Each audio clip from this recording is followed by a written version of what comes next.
Hari ini agendanya apa Bang sidangnya? Agenda hari ini adalah jawaban dari jaksa setelah minggu lalu kita menyampaikan eksepsi. Jadi eksepsi itu seharusnya kita sudah gambarkan apa yang terjadi, semua kita bantah semua keanehan-keanehan yang dilakukan oleh penyidik dan JPU. Nah, sekarang kita menunggu jawabannya. Nah, yang terpenting sebenarnya di sini seharusnya majelis hakim ini harus memberikan jawaban tentang penangguhan penahanan. Karena kami sudah sampaikan bahwa perkara ini sebenarnya perkara aneh, bukan perkara normal, adalah settingan dan rekayasa oleh Polda Metro Jaya. Mana ada orang yang dipukul, dia yang dirampak, dicuri kontainernya, dia yang dirampas lahannya, dia melapor polisi, kok justru dia yang ditersangkakan. Nah, aneh kan? Nah, dan sudah pernah digugat, itu milik SHGB PT Sedayu itu. Itu ada SHGB yang dimiliki itu 1633 itu harusnya disandingkan dengan data-data kepemilikan klien kami. Nah, yang unik sebenarnya kalau dituduh Girik 1906 itu milik Abdul Hamid Subrata itu palsu, ya seharusnya disandingkan yang mana yang benarnya, tidak ada perbandingan. Nah, dia juga mengecek surat palsu, surat Girik itu di Cengkareng Barat, bukan di Cengkareng Timur. Padahal tempat lokasi itu adalah di Cengkareng Timur, ada pemekaran. Jadi polisi ini tidak cermat, tidak serius menangani perkara secara jernih. Ini yang jadi persoalan.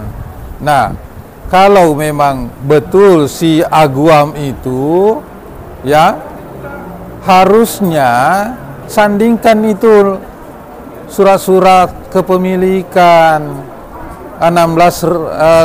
SHGB 1633 itu, di dalamnya sudah ada putusan pengadilan diperintahkan untuk mengeluarkan tanah milik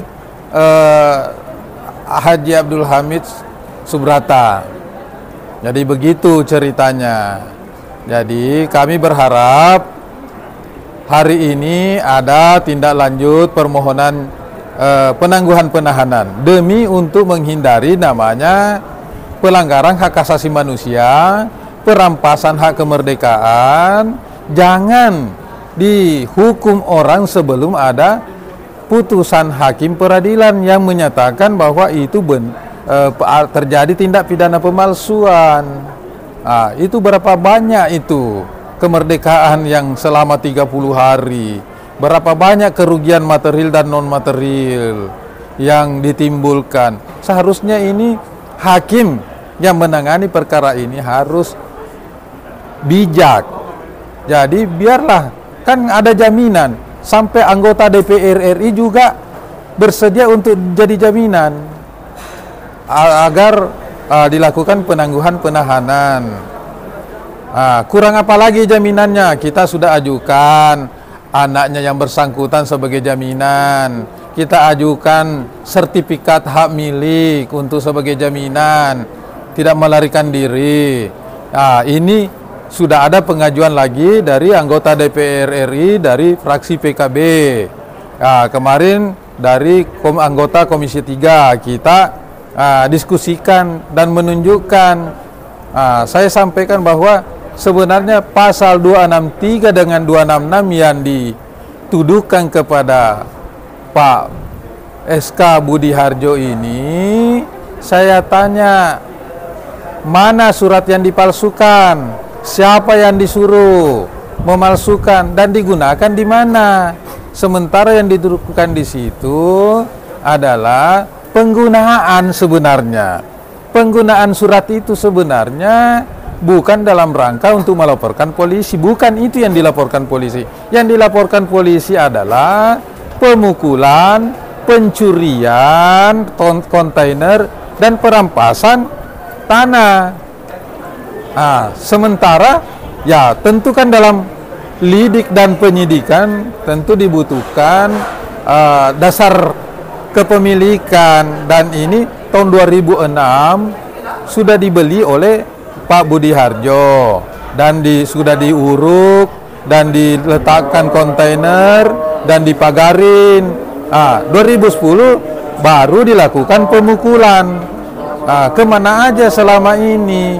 Nah, sementara sebenarnya sudah ada surat perintah dari wali kota setelah gelar data-data, disuruh ada perintah untuk membongkar bangunan yang dimiliki SSA Agung Sedayu ya itu.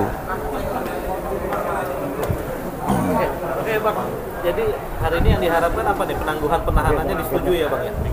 Ya sebenarnya karena ini sudah terlanjur, sebenarnya bisa saja harusnya langsung diberikan putusan selah bahwa ini Pengadilan Negeri Jakarta Barat tidak berhak untuk memeriksa perkara ini karena menyangkut masalah kompetensi relatif, bukan yurisdiksi Pengadilan Jakarta Barat.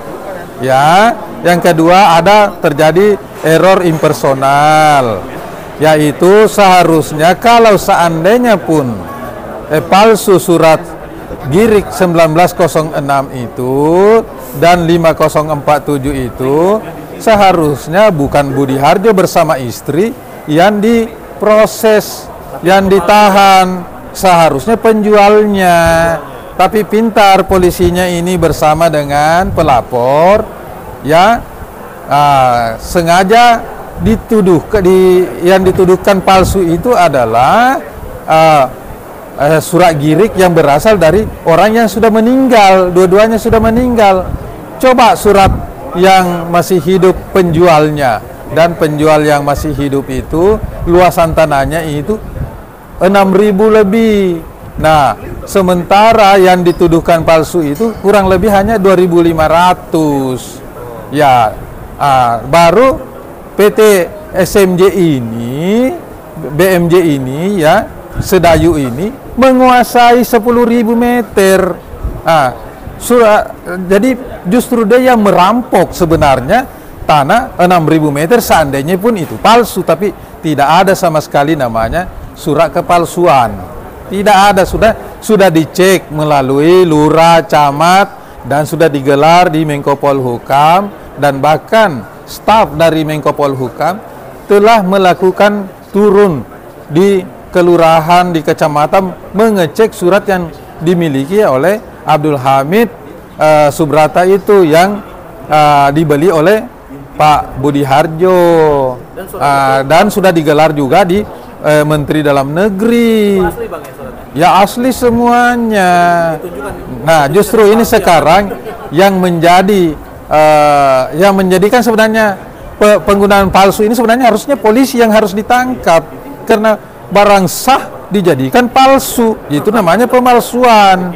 Ya polisinya yang harusnya ditangkap karena dia yang memalsukan. Nah yang perlu sebenarnya kita cermati adalah sertifikat hak guna bangunan yang dimiliki SMJ itu 1633 itu justru itu yang dikhawatirkan palsu, lain lokasinya, lain yang diklaim. Yang kedua lucu itu sertifikat 1633 itu atas nama BMJ. Sementara sertifikat itu terbit tahun 97. Bangun